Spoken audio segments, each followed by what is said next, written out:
حضرت ابو طلحہ رضی اللہ تعالیٰ عنہ ایک مرتبہ اپنے باغ میں نماز پڑھ رہے تھے۔ ایک پرندہ اڑا اور چونکہ باغ گنجان تھا اس لیے اس کو جلدی سے باہر جانے کا راستہ نہ ملا۔ کبھی اس طرف کبھی اس طرف اڑتا رہا اور نکلنے کا راستہ ڈھونڈتا رہا۔ ان کی نگاہ اس پر پڑی اور اس منظر کی وجہ سے ادھر خیال لگ گیا اور نگاہ اس پرندے کے ساتھ پھرتی رہی۔ دفعتاً نماز کا خیال آیا تو سہو ہو گیا کہ کون سی رکعت ہے۔ نہایت قلق ہوا کہ اس بات کی وجہ سے یہ مصیبت پیش آئی کہ نماز میں بھول ہوئی۔ فوراً حضور صلی اللہ علیہ وسلم کی خدمت میں حاضر ہوئے اور پورا قصہ عرض کر کے درخواست کی کہ اس بات کی وجہ سے یہ مصیبت پیش آئی، اس لیے میں اس کو اللہ کے راستے میں دیتا ہوں، آپ جہاں دل چاہے اس کو صرف فرما دیں۔ اسی طرح ایک اور قصہ حضرت عثمان رضی اللہ تعالیٰ عنہ کے زمانہ خلافت میں پیش آیا کہ ایک انصاری اپنے باغ میں نماز پڑھ رہے تھے۔ کھجوریں پکنے کا زمانہ شباب پر تھا اور خوشے کھجوروں کی بوجھ اور کثرت سے جھکے پڑے تھے۔ نگاہ خوشوں پر پڑی اور کھجوروں سے بھرے ہونے کی وجہ سے بہت ہی اچھے معلوم ہوئے۔ خیال ادھر لگ گیا جس کی وجہ سے یہ بھی یاد نہ رہا کہ کتنی رکعتیں ہوئیں۔ اس کے رنج اور صدمے کا ایسا غلبہ ہوا کہ اس کی وجہ سے یہ ٹھان لی کہ اس باغ ہی کو اب نہیں رکھنا، جس کی وجہ سے یہ مصیبت پیش آئی۔ چنانچہ حضرت عثمان رضی اللہ تعالیٰ عنہ کی خدمت میں حاضر ہوئے اور آ کر عرض کیا کہ اللہ کے راستے میں خرچ کرنا چاہتا ہوں، اس کو جو چاہے کیجیے۔ انہوں نے اس باغ کو 50,000 میں فروخت کر کے اس کی قیمت دینی کاموں میں خرچ فرما دی۔ فائدہ یہ ایمان کی غیرت ہے کہ نماز جیسی اہم چیز میں یہ خیال آ جانے سے 50,000 درہم کا باغ ایک دم صدقہ کر دیا۔ ہمارے شاہ ولی اللہ رحمۃ اللہ تعالیٰ علیہ نے قول جمیل میں صوفیہ کی نسبت کی قسمیں تحریر فرماتے ہوئے اس کے متعلق تحریر فرمایا ہے کہ یہ نسبت اللہ کی اطاعت کو ما سوا پر مقدم رکھنا اور اس پر غیرت کرنا کہ ان حضرات کو اس پر غیرت آئی کہ اللہ کی اطاعت میں کسی دوسری چیز کی طرف توجہ کیوں ہوئی۔ ہم دنیاوی معاملات کے اندر کتنے غیرت مند ہوتے ہیں، کتنے بڑے بڑے فیصلے لیتے ہیں، دشمنیاں مول لے لیتے ہیں دنیاوی غیرت کے لیے۔ تو اللہ والوں کی جو نسبت ہوتی ہے اللہ کی طرف اور جو اللہ کی دوستی ہے، اللہ کی محبت میں اتنے مستغرق ہوتے ہیں کہ وہ ایسی چیزوں کو اللہ کی محبت میں قربان کر دیتے ہیں۔ نبیوں کے اندر مثال موجود ہے حضرت ابراہیم علیہ السلام کی کہ اللہ کی محبت میں سوال نہیں کر رہے، یا اللہ یہ ابھی آپ نے مجھے بیٹا دیا ہے، بڑھاپے میں دیا ہے، اور پھر آپ نے کہا وہاں چھوڑ دو، میں نے چھوڑ دیا، اب یہ کیسا حکم ہے۔ لب کشائی نہیں کی، ذبح کرنا ہے تو چھری چلا رہے ہیں، کیونکہ بیٹے کی محبت پر اللہ کی محبت کو غالب رکھنا ہے۔ ہم نے اللہ کی محبت پر دنیاوی محبتوں کو غالب رکھا ہے۔ میں کتاب پڑھ رہا تھا مسلمانوں کا عروج و زوال، عالمگیر رحمۃ اللہ تعالیٰ علیہ، ہندوستان کا بادشاہ گزرا۔ بلخ کے عبدالعزیز خان کے ساتھ جب ان کی لڑائی ہوئی تو چاروں طرف سے عبدالعزیز خان کے لشکر نے عالمگیر رحمہ اللہ کی فوج کو گھیر لیا۔ اتنے میں نماز کا وقت ہوا، تو اب یہ بڑے متبع سنت تھے اور دین کے بہت پکے انسان، قرآن شریف اپنے ہاتھوں سے لکھتے تھے، بہت سارے واقعات بہرحال دینی لحاظ سے بڑے مضبوط تھے۔ نماز پڑھنا چاہی تو مشورہ دیا مشیروں نے، اور جو دیگر جنگی ماہرین تھے انہوں نے کہا یہ کوئی نماز کا وقت ہے، تو جان بچانے کا وقت ہے، چاروں طرف سے گرے ہوئے، اب یہ سوچنا ہے کیسے نکلے، دشمن کو کیسے شکست دیں۔ ان کا سارے کام چھوڑو، اطمینان کے ساتھ نماز پڑھی، فرض بھی ادا کیے، سنتیں بھی ادا کی اور نوافل بھی ادا کیے۔ عبدالعزیز خان کو پتہ چلا، اس نے کہا ایسے بندے سے پنگا لینا اپنے گلے ذلت ہی ڈالنا ہے کہ جس کے اطمینان کا، چین کا، سکون کا اور اللہ سے محبت کا یہ عالم ہے کہ چاروں طرف سے گرا ہوا ہے، بندہ مطمئن ہے، اس سے پنگا لینا اپنے آپ کو ذلیل کروانا، اپنے فوجوں کو واپس لے لی۔ اللہ کی محبت میں جب آپ سب کچھ قربان کرتے ہیں تو اللہ سے بڑھ کر کون غیرت مند ہو سکتا ہے؟ اور دلوں کو فتح تو اللہ کرتا ہے نا۔ صحابہ مسواک کر رہے ہیں، ادھر کافروں کے دل میں رعب ڈالنے والا کون ہے؟ اللہ کی ذات۔ تو آج ہم کہتے ہیں ٹائم کو نہیں ساڑھے کول، اور جی کی کریے بس ٹائم نہیں لبدا۔ ہاں دنیا بھی اچھا، بعض ساتھی کہتے ہیں روزی بھی کمانا فرض ہے۔ بھائی روزی کمانا، حلال روزی کمانا فرض کے بعد فرض ہے، فرض سے پہلے فرض نہیں ہے۔ ہمیں جو اللہ تعالیٰ نے مقام دیا ہے وہ دین کی وجہ سے دیا ہے، دنیا کی وجہ سے نہیں دیا۔ کس کی وجہ سے؟ تمام احادیث کی جو کتابیں ہیں، پہلی حدیث انما الاعمال بالنیات، اس کے اندر اللہ نے دو چیزیں بیان فرمائی ہیں آقا علیہ الصلوۃ والسلام نے، کہ جس نے اللہ اور اس کے رسول کے لیے ہجرت کی تو ان کی ہجرت تصور ہوگی اللہ رسول کی طرف سے، ثواب ملے گا۔ لیکن جس نے دنیا حاصل کرنے کے لیے، جیسے آج کل ڈنکیاں مارتے ہیں، ویزے لیتے ہیں، سارا دنیا حاصل کرنے کے لیے، یا کسی عورت سے نکاح کرنے کے لیے ہجرت کی تو اللہ کے پاس اس کے لیے کوئی ثواب نہیں ہے۔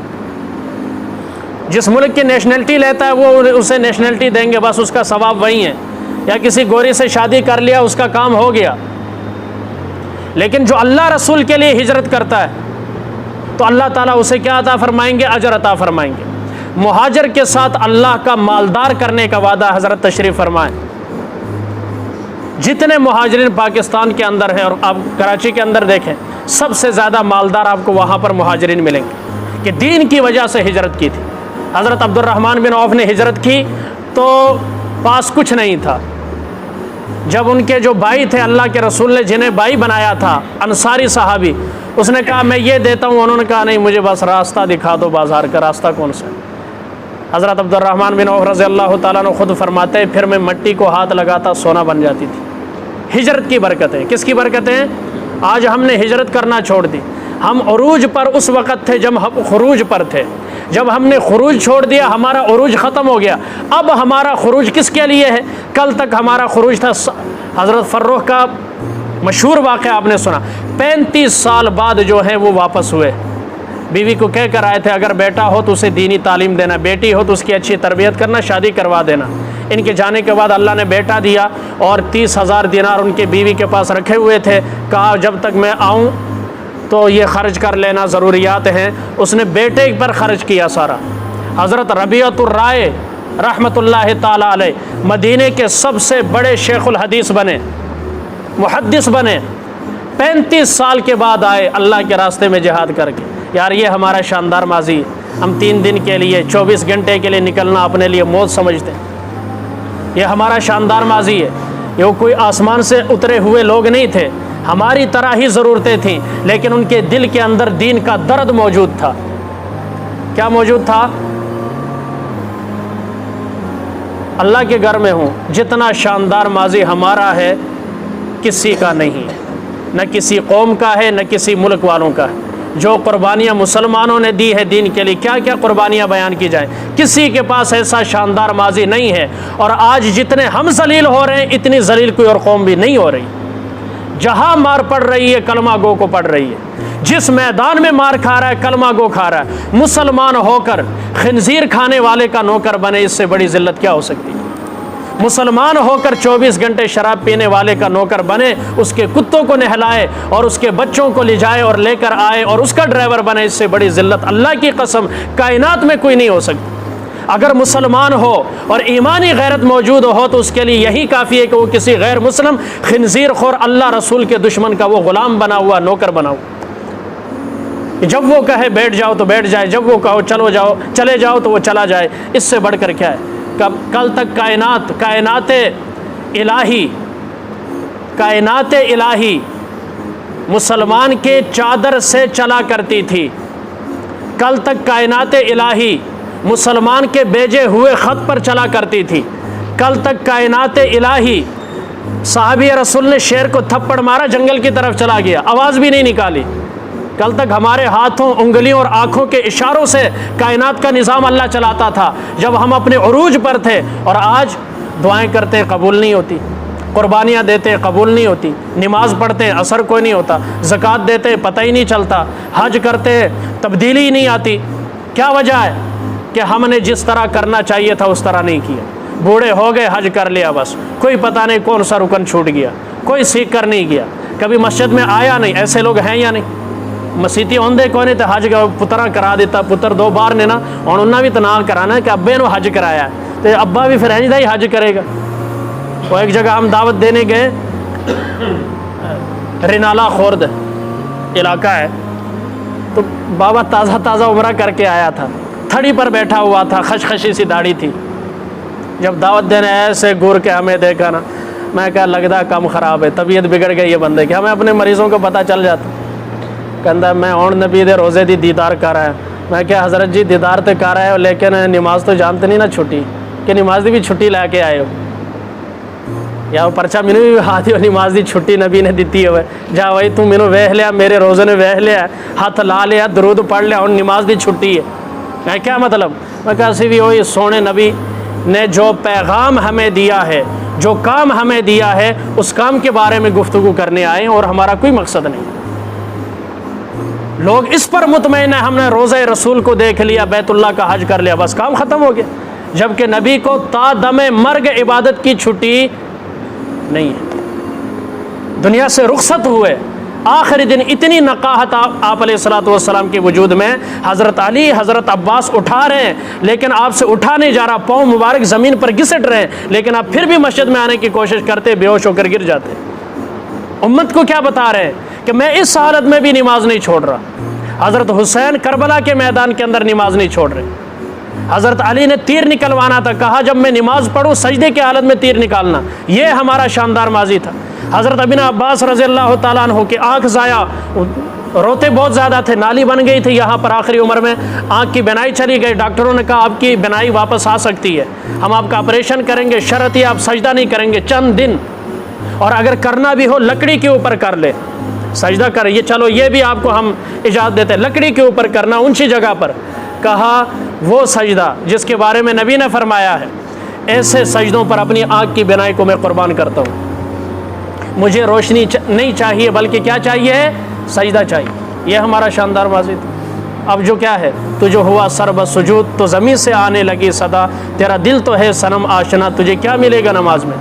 آپ کالج یونیورسٹی کے بی اے کے طالب علم سے پوچھے پتر چھٹا کلمہ سنا ذرا، آپ سنا دے، آ کر مجھے پکڑنا مولوی صاحب اس نے تو سنا دیا. بھائی آپ نے ایم فل کیا ہے، اچھا نماز کے 14 فرض آپ بتا دیں.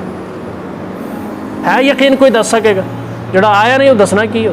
حضرت تو ساری زندگی کالج میں پڑھاتے رہے، موجود ہے یہاں پر، مجھ سے زیادہ ان کا تجربہ، عمر زیادہ اور عملی فیلڈ کے اندر کام زیادہ. یہ ہماری حالت ہے اور ہم کہتے ہیں ہم خوددار قوم ہیں. کیا خودداری ہے ہمارے اندر؟ ہم کیا دنیا میں ترقی کریں گے جب دین میں ترقی نہیں کر سکے؟ جو ہمارا مقصد ہے، تو دنیا تو مقصد ہی نہیں، اس میں کیا ترقی ہوگی؟ یاد رکھنا مسلمان کو ترقی اس وقت ملے گی جب وہ دین کے اندر ترقی کرے گا. کس کے اندر؟ امانت دین کے اندر ترقی، دیانت دین کے اندر ترقی، صداقت دین کے اندر ترقی، عدالت دین کے اندر ترقی، امن امان اور شر فساد سے اپنے آپ کو بچائے گا، خود بخود معاشرہ سنورنا شروع ہو جائے گا. تو اللہ تعالیٰ سے دعا اللہ تعالیٰ ہمیں اپنی نمازوں پر محنت کرنے کی اور ایسی نمازوں کو سیکھنے کے لیے اللہ کے راستے میں نکل کر سیکھنے کی توفیق عطا فرمائے، اور اللہ ہمیں سیکھنے والا جذبہ نصیب فرمائے. تا دم مرگ کوئی عالم دنیا میں ایسا نہیں گزرا جس نے کہا میں نے سارا علم حاصل کر. مرتے دم تک ماں کی گود سے قبر کے گور تک، قبر تک جو ہے انسان طالب علم ہے. ہر لمحے ہم سیکھتے ہیں. یہ سیکھنے کا عمل تا دم مرگ جاری رہے گا. تو کیوں نہ ہم وہ چیزیں سیکھیں جو ہماری آخرت میں کام آئیں، کیوں نہ ہم وہ کام سیکھیں، وہ چیزیں سیکھیں جو ہماری آخرت کو سنوار دے. کوشش کریں گے انشاءاللہ.